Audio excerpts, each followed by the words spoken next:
欢迎来到茫茫书海，一起来听听看看。古井传说。村中有个关于许愿井的恐怖传说，任何向井中投入珍贵物品许愿的人，都会在7天后离奇死亡。原来古井邪灵每隔30年苏醒一次，需要吞噬7个活人才能重新沉睡。这次轮到谁了？雨水顺着林小婉的伞沿滴落，在她脚边汇成小小的水洼。她站在村口的老槐树下，望着这个5年未归的故乡青石村。空气中弥漫着泥土和青草的气息，却夹杂着一丝若有若无的腐朽味道。小婉回来了，村口的王婆婆眯着眼睛打量她，快去看看你奶奶吧，这几天情况不太好。林小婉点点头，拖着行李箱沿着熟悉又陌生的小路向家走去。路过村中央那口古井时，她不由自主地停下脚步。井台由青石砌成，边缘被岁月磨得光滑，井口覆盖着一层厚重的木板，上面压着3块大石头，还缠着几条已经褪色的红绳。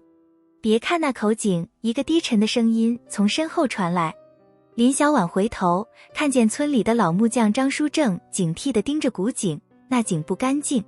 张叔，这井怎么了？我记得小时候大家还在这里打水。林小婉疑惑地问。张叔摇摇头，压低声音：3年前就封了。有人在里面看见了东西，他欲言又止，最终只是摆摆手：快回家吧，天快黑了。林小婉带着满腹疑问回到家。奶奶躺在床上，比上次视频时瘦了许多，见到她却异常激动，枯瘦的手紧紧抓住她的手腕。小婉，你终于回来了，别靠近那口井，听到没有？千万别靠近，奶奶的声音嘶哑而急切。奶奶，那口井到底怎么了？林小婉给奶奶喂了口水，轻声问道。奶奶的眼神变得恍惚，那井会吃人？30年前吃过，现在又开始吃了。夜深人静时，林小婉翻来覆去睡不着。窗外，月光冷冷地照在那口被封住的古井上。她拿起手机，给童年好友陈雨晴发了条消息：我回村了，听说古井出事了。消息显示已读，却没有回复。林小婉皱起眉头，这不像陈雨晴的风格。第二天一早，林小婉被急促的敲门声惊醒。开门一看，是陈雨晴的母亲李婶，眼睛红肿，手里紧紧攥着一部手机。小婉，雨晴失踪了。李婶的声音颤抖着，她最后联系的人是你，这是她的手机，密码是你生日，你看看有没有线索。林小婉的心猛地沉了下去。她接过手机，输入自己的生日解锁，屏幕上是一条未发送的草稿。小婉，我可能犯了个大错。我向井里扔了外婆留给我的玉镯，许愿想让妈妈的病好起来。但是昨晚，我听见井里有声音在叫我的名字，明天就是第7天了，我好害怕。林小婉的手开始发抖，她翻看相册，找到一段视频。画面中，陈雨晴站在古井边，月光下她的脸色惨白。如果有人看到这个视频，说明这口井不对劲。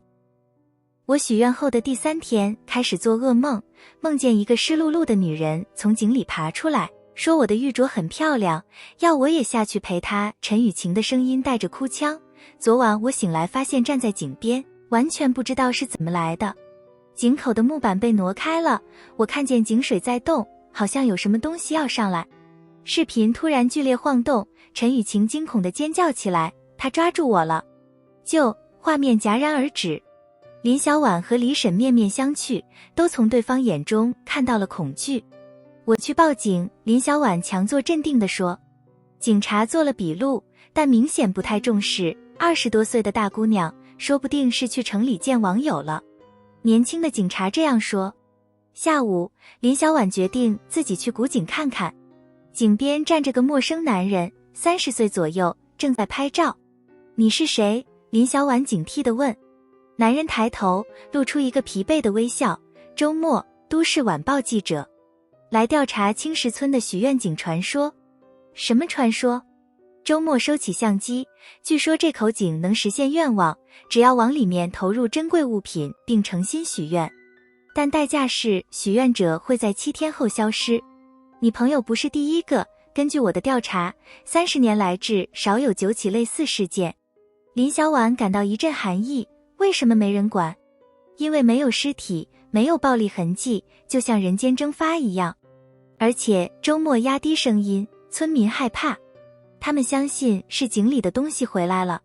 什么东西？周末刚要回答，古井突然传来咚的一声闷响，像是有什么东西撞在了内部的木板上。两人吓得后退几步。我们得打开看看，林小婉鼓起勇气说。你疯了？周末瞪大眼睛，万一里面真有，万一雨晴还在下面呢？林小婉已经动手去搬井口的石头。周末犹豫片刻，也上前帮忙。挪开木板的那一刻，一股阴冷潮湿的气息扑面而来。井水漆黑如墨，平静的诡异。林小婉用手电筒照向水面，光束竟然无法穿透那黑暗。这不对劲，周末喃喃道。突然，水面泛起涟漪，一圈又一圈，仿佛有什么东西正在上浮。林小婉惊恐地后退，手电筒的光在水面上晃动，她隐约看到一张苍白的脸从水下闪过，长发如水草般飘散，眼睛是2个黑洞。啊！林小婉尖叫着跌坐在地。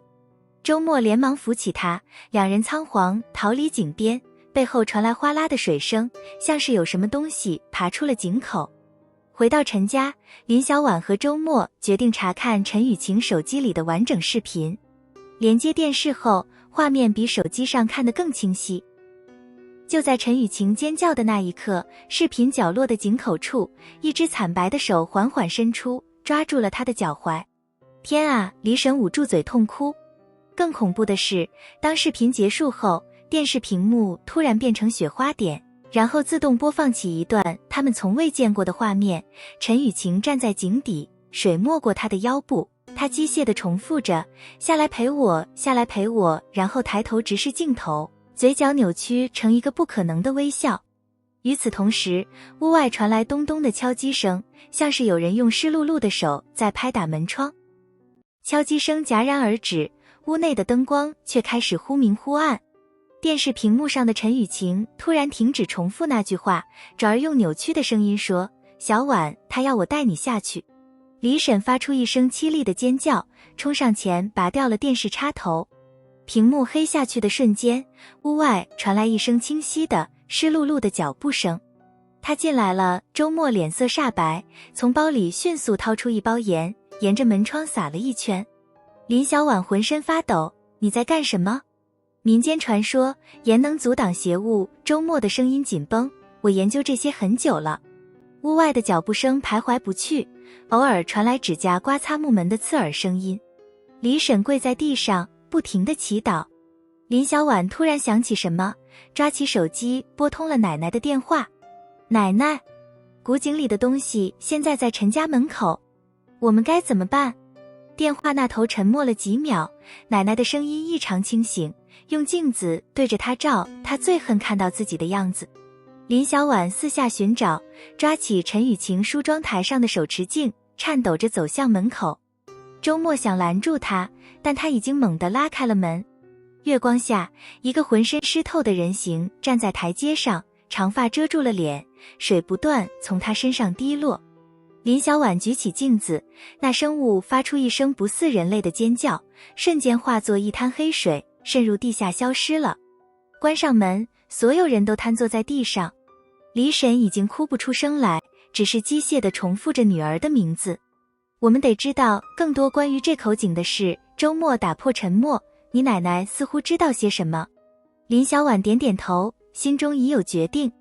奶奶的房间弥漫着中药的苦涩味道。听完林小婉的讲述，奶奶深深叹了口气，浑浊的眼中闪过一丝恐惧。30年前，村里有个叫柳月的姑娘，奶奶的声音低沉沙哑，她爱上了一个外来的教书先生，怀了孩子。那先生跑了，村里人骂他不要脸，在一个雨夜，他跳了井。林小婉感到一阵寒意，然后呢？然后奶奶的手紧紧抓住被子，井水变得又黑又臭，打上来的水总有股腐烂味道。7天后，第一个说他闲话的李寡妇失踪了，有人看见他半夜去了井边。周末迅速记录着之后发生了什么。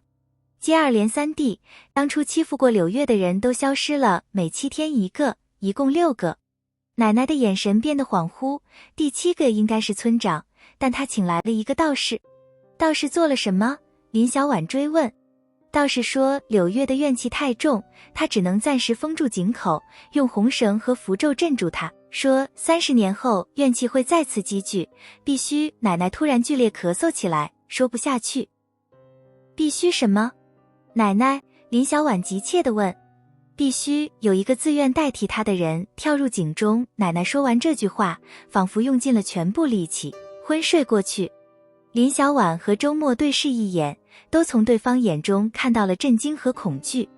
回到周末临时租住的村屋，两人整理着已知的线索。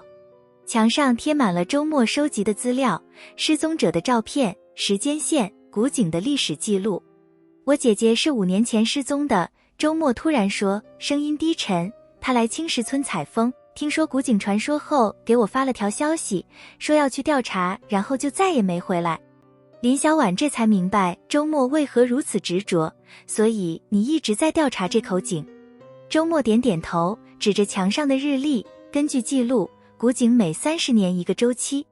30年前6人失踪后，第7个目标村长幸存了，因为道士的干预。而现在他的手指停在陈雨晴的照片上，他正好是这一轮的第7个。也就是说，诅咒即将完成。林小婉感到一阵恶寒。或者已经完成了。周末神情凝重，你听到你奶奶说的了吗？需要一个自愿代替他的人，我怀疑柳月一直在寻找一个替死鬼，好让自己解脱。夜深了，林小婉却毫无睡意。窗外月光冷冷地照在古井的方向。她突然想起什么，周末雨晴的视频里，她说扔了玉镯许愿，其他人是不是也？周末猛地坐直，对。每个失踪者都曾向井中投入贵重物品许愿，玉镯、金戒指、银元，柳月在收集这些。就在这时，林小婉的手机响了，是李婶发来的消息，我在雨晴房间找到了这个，你们应该看看。附带的照片是一页从陈雨晴日记本上撕下的纸，上面潦草地写着，井里的女人告诉我，只要再有一个灵魂，她就能自由了。他说会给我看一个秘密，关于30年前那个没跳井的女孩。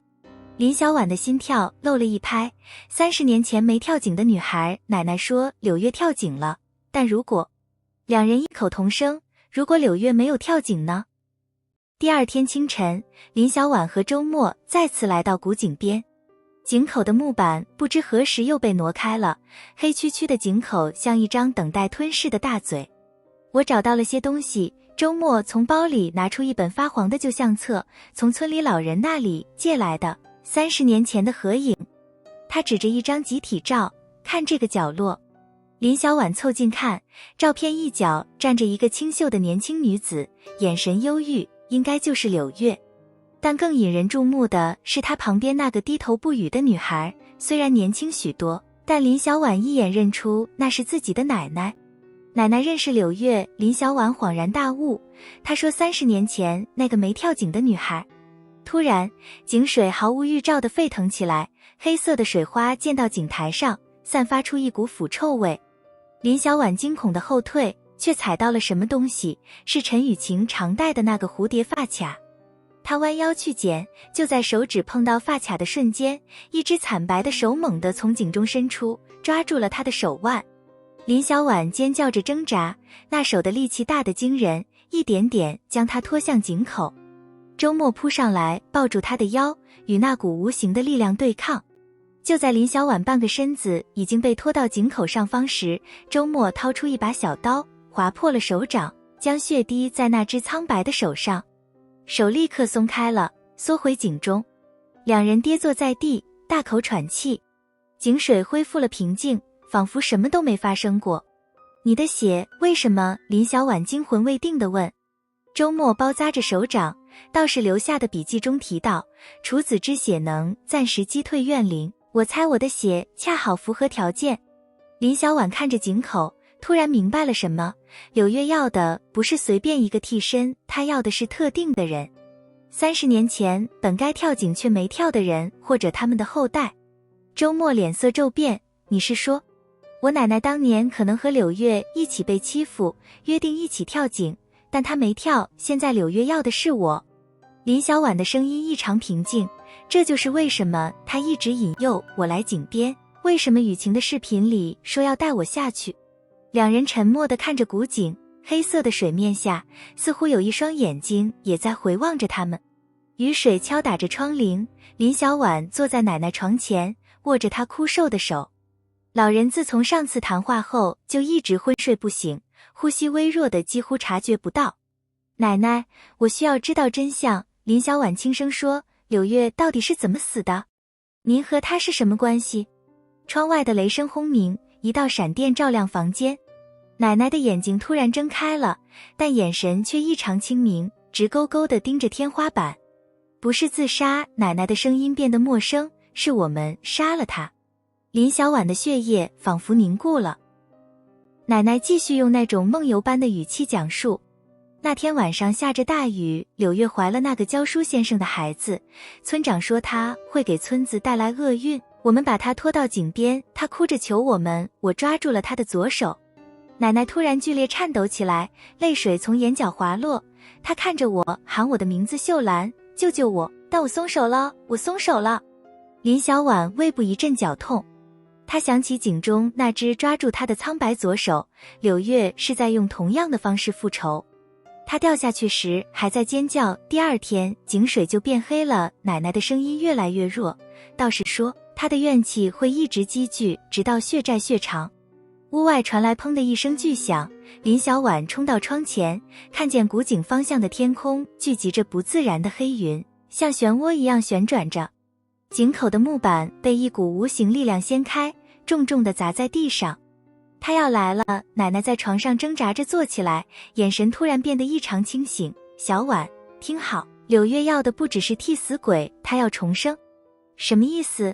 林小婉紧紧握住奶奶的手。她死时怀着孩子，怨灵想通过活人的身体回来。奶奶从枕头下摸出一个褪色的香囊，这是柳月当年给我的，里面有她的头发，道士说能保护我。又是一道闪电劈下，屋内瞬间陷入黑暗。等林小婉摸到手机照明时，奶奶已经瘫软在床上，停止了呼吸。她的脸上凝固着一种诡异的平静，嘴角甚至带着一丝解脱的微笑。窗外，浓雾开始笼罩整个村庄。周末听完林小婉的讲述，脸色变得极为难看，这就解释了很多事。柳月不是在随机杀人，她在筛选合适的容器。她翻出一本破旧的道士笔记复印件，这里提到，含恨而死的孕妇怨气最重，若想重生，需找到血脉相连者或命格相合者。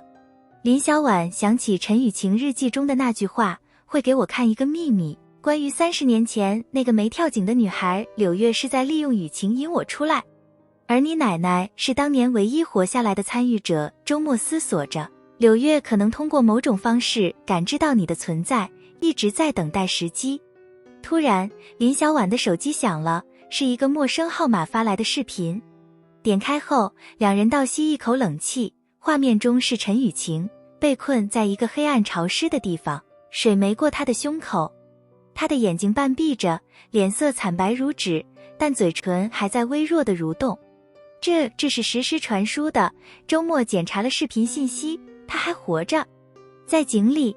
林小婉的心跳快得几乎要冲出胸膛。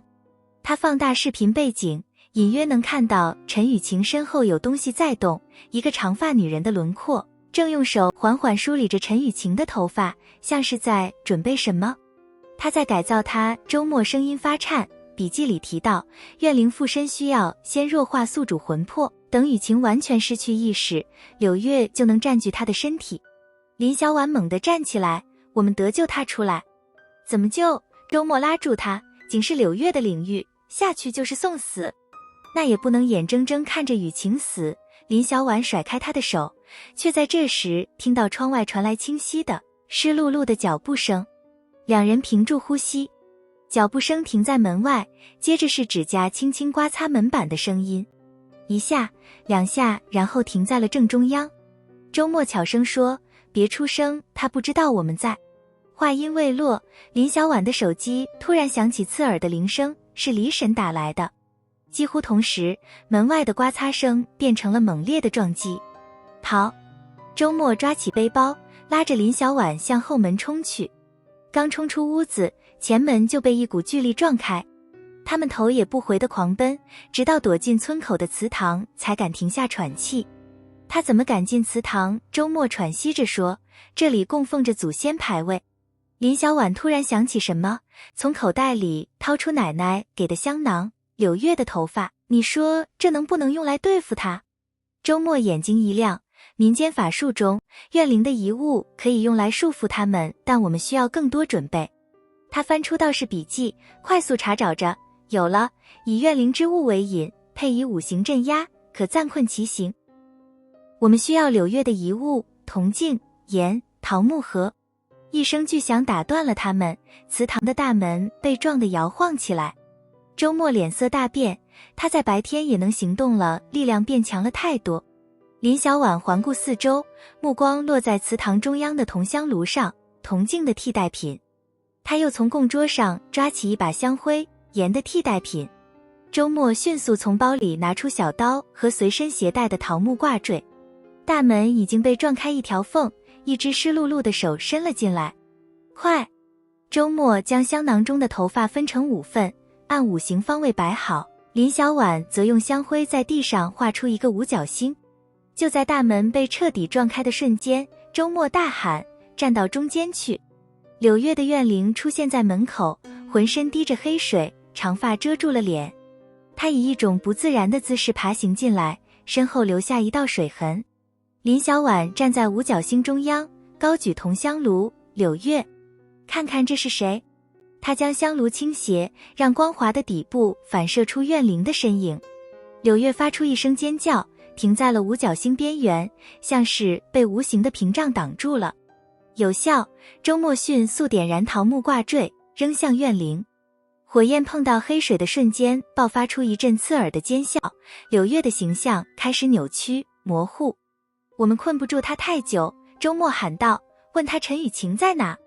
林小婉鼓起勇气直视那个扭曲的身影。柳月，陈雨晴在哪里？怨灵停止了挣扎，缓缓抬起头，长发向两边分开，露出一张被水泡胀的脸，正是视频中站在陈雨晴身后的那张脸。在井底，他的声音像是无数人同时低语，等着成为我的孩子。说完这句话，五行阵突然爆出一阵刺眼的光芒，等光芒散去，柳月已经不见了，只留下一滩腥臭的黑水。林小婉双腿发软，几乎站不住。她说成为他的孩子。周末面色凝重，不是占据陈雨晴的身体，是要把她变成自己的孩子重生，这更糟。两人对视一眼，都明白了事情的严重性。林小婉望向窗外，浓雾已经完全笼罩了村庄，古井方向的黑云形成了一个恐怖的漩涡。时间不多了，她轻声说。傍晚时分，林小婉和周末悄悄接近古井，雾气浓得几乎伸手不见五指，他们只能靠手电筒微弱的光线摸索前进。记住计划，周末低声说，用五行阵暂时困住他，我下去救陈雨晴，你在上面守着。林小婉点点头，但心里充满不安。自从下午的遭遇后，村庄变得异常安静，仿佛所有人都消失了。路过几户人家时，他们看到门都大开着，里面空无一人。村民去哪了？林小婉忍不住问。周末神色凝重，可能躲起来了，也可能已经被……他没说完，但林小婉明白他的意思。雾气中似乎有什么东西在移动，偶尔传来湿漉漉的脚步声，但每次他们转头，都只看到一片白茫茫。终于，古井出现在眼前，井水已经涨到了井口，黑得像墨水，却诡异的不起一丝波澜。井边的石台上放着几样东西，陈雨晴的外套、发卡，还有一个褪色的红头绳。那是林小婉凑近看。别碰！周末拉住他，可能是陷阱。他小心地布置好5行阵，将剩下的柳月头发放在眼位置。林小婉则取出铜香炉和香灰，准备随时启动阵法。我下去了。周末系好安全绳，最后检查了一遍装备：手电筒、桃木匕首、盐袋和一面小镜子。林小婉紧张地点头，小心，如果10分钟内你不拉绳子，你就跑。周末严肃地看着他，别犹豫，明白吗？没等林小婉回答，他就踏入了井中。水面竟然像固体一样承受住了他的重量，然后慢慢将他吞了下去。林小婉惊恐地看着周末消失在漆黑的水中，手中的绳子一点点放出去。1分钟、2分钟，绳子不断下放。到了第5分钟，绳子突然剧烈抖动起来。林小婉赶紧往回拉，但另一头传来惊人的重量，几乎要把她也拖下去。周末，她大喊着，用尽全力拉绳子。水面开始翻腾，冒出大量气泡。突然，绳子一轻，林小婉跌坐在地，井水恢复了平静。不！林小婉扑到井边，对着黑漆漆的井水呼喊，没有任何回应。就在这时，她身后的雾气中传来一个熟悉的声音：小婉。林小婉猛地转身，看到陈雨晴站在几米外，浑身湿透，脸色苍白，但嘴角带着微笑。雨晴，你怎么？林小婉刚要上前，突然停住了。陈雨晴的站姿很奇怪，脚尖点着，像是被什么提着。下来陪我吧。陈雨晴的声音变得扭曲，突然向前扑来。林小婉本能地举起铜香炉，香灰洒了出去。陈雨晴，或者说占据她身体的东西，发出一声尖叫，后退了几步。借着这个机会，林小婉看到陈雨晴的瞳孔完全变成了黑色，脖子上有一圈明显的青紫色手印。你不是雨晴，林小婉颤抖着说。陈雨晴的头突然歪向一个不可能的角度，嘴巴咧开到耳根，但她很快就是了，就像你的朋友一样。她指向井口。林小婉转头，惊恐地看到周末的头浮出了水面，眼睛紧闭，脸色死灰。周末，他冲向井边，却被一股无形的力量拽住。雾气中伸出无数只湿漉漉的手，抓住了他的四肢。下来吧！四面八方响起同一个声音，成为我的孩子。林小婉挣扎着，但力量悬殊。就在他被拖向井口的瞬间，井水突然剧烈沸腾起来。一个黑影从水中冲天而起，带着巨大的水花落在井边，是周末。他浑身是血，但手中紧握着桃木匕首，匕首上串着一张泛黄的照片。柳月，周末大喊，看看这是谁？照片上是一个年轻的教书先生。陈雨晴发出一声刺耳的尖叫，所有抓住林小婉的手都松开了。我在井底找到的，周末喘息着说，你爱的男人，他后来回来找过你。雾气开始疯狂旋转，陈雨晴的身体剧烈抽搐着。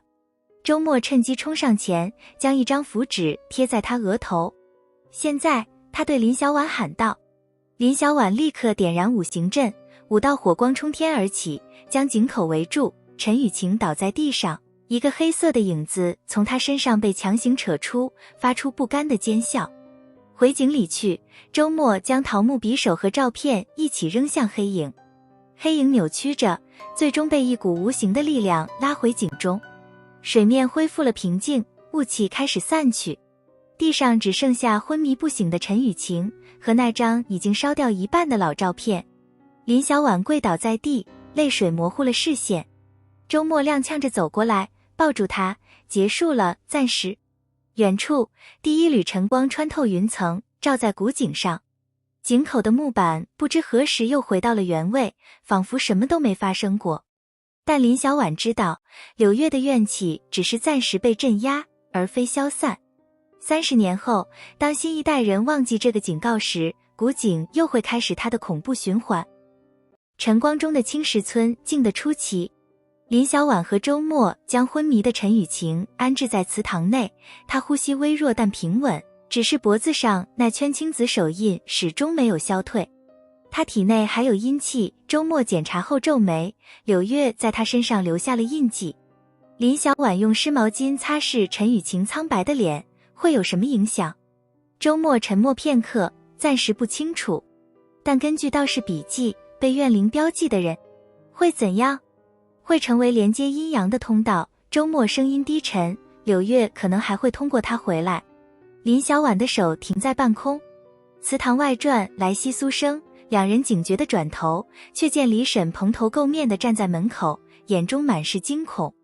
你们还活着？李婶跌跌撞撞地进来，看到陈雨晴后发出一声呜咽，扑到女儿身边。其他村民呢？周末问。李婶颤抖着摇头，昨晚大雾后很多人不见了，剩下的都逃出村了。她突然抓住林小婉的手，你们得走。那东西没死，我能感觉到。仿佛印证她的话，陈雨晴突然剧烈抽搐起来，嘴里涌出黑色的井水。李婶惊恐地抱住女儿，而那滩黑水在地上诡异地聚集成几个字：还差一个。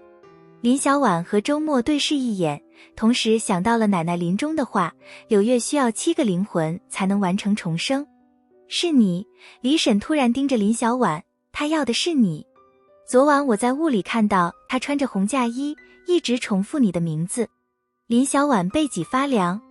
周末迅速收拾东西，我们得离开村子，现在就走。那雨晴，李婶抱紧女儿，一起带走。林小婉坚定地说，去医院找懂这些的人。他们用门板做成简易担架，抬着陈雨晴向村口走去。雾气已经散去，但村庄依然死寂，偶尔能看到敞开的大门内一片狼藉，仿佛主人仓皇逃离。就在他们经过古井时，担架上的陈雨晴突然睁开了眼睛，全是眼白的眼睛。你们走不了。她的声音变成了柳月的多重嗓音。担架猛地翻倒，陈雨晴以一种不可能的姿势直立起来，头发开始疯狂生长，像有生命般缠向3人。周末迅速掏出盐撒出去，发丝遇到盐后迅速缩回。陈雨晴，或者说占据她身体的东西，发出愤怒的嘶吼，突然转向林小婉。秀兰的孙女，最后的祭品。她咧嘴一笑，嘴角撕裂到耳根，你奶奶欠我的，该你还了。林小婉后退几步，脚下突然一滑，跌坐在井边。黑漆漆的井水开始沸腾，伸出无数湿漉漉的手抓向她的衣角。小婉。周末冲过来，却被突然爆长的黑发缠住双腿。李婶试图帮忙，也被发丝缠住了脖子。就在林小婉要被拖入井中的千钧一发之际，一阵清脆的铃铛声传来。陈雨晴的身体突然僵住，转头看向声源。一个佝偻的老妇人站在不远处，手中摇着铜铃。她穿着褪色的道袍，满脸皱纹，但眼睛炯炯有神。30年了，老妇人声音沙哑，柳月，你还在作祟。井水突然平静下来，抓住林小婉的手也缩了回去。陈雨晴的身体摇晃着，发出不甘的嘶吼，多管闲事的老东西，你封不住我。老道士竟然是个女性，缓步走近，从怀中掏出一张泛黄的符纸。上次我用错了方法，这次不会了。他将符纸抛向空中，念出一串晦涩的咒语。符纸无火自燃，化作一道金光射向陈雨晴。那具被附身的身体发出刺耳尖叫，一个黑影被强行逼出，悬浮在空中。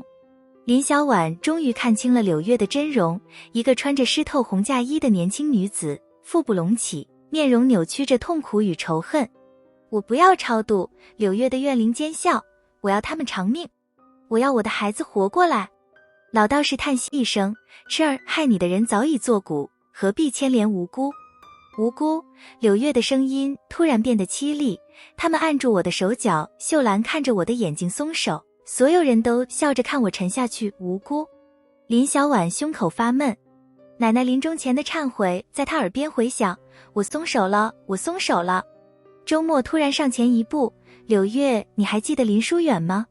怨灵突然静止了，这个名字像一把刀，刺穿了他仇恨的铠甲。你怎么知道这个名字？柳月的声音突然变得像个迷惘的少女。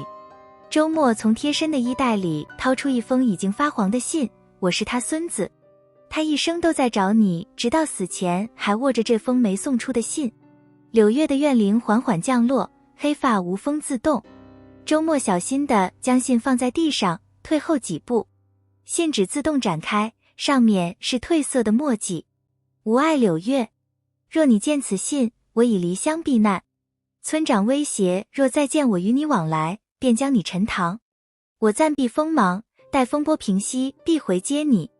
望你珍重，勿忘你我月下之约。疏远绝笔，怨灵静止了。那张扭曲的脸慢慢变化，恢复了生前的清秀模样。黑发变回青丝，红嫁衣也不再滴水，只是腹部依然隆起。他没有抛弃我，柳月的声音颤抖着。老道士轻声说，他回来找过你，但村长告诉他你跟着货郎走了。他郁郁而终，至死不知真相。一滴黑色的泪水从柳月眼中滑落。